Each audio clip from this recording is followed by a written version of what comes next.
साथियों, जब भी कानों में आवाज आने लगे कि लोकतंत्र खतरे में है, संविधान खतरे में है, तो समझ जाओ कि एक चौकीदार ने एक और चोर को पकड़ लिया है। आज मोदी जी का इतना खौफ है कि कोई जीतने के लिए नहीं, बल्कि मोदी जी को हराने के लिए लड़ रहे हैं। सारे लकड़बग्गे मिलकर शेर का शिकार करने निकले हैं। भारत एक लोकतांत्रिक देश है, तो मैं जानना चाहती हूँ कि कौन से देश में आपने कौन सा ऐसा लोकतांत्रिक तरीका देखा है जहां प्रधानमंत्री जी को आप पोस्टर लगाकर हटा सकते हैं, वो भी उस समय जब भारत में G20 समिट चल रहा हो, जब भारत G20 का नेतृत्व कर रहा हो, उसकी अध्यक्षता कर रहा हो।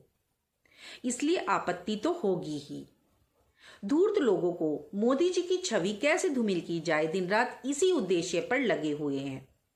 केजरीवाल जी माना कि लोकतांत्रिक देश है, परंतु आप देश के प्रधानमंत्री के बारे में ऐसे शब्दों का उपयोग नहीं कर सकते हैं।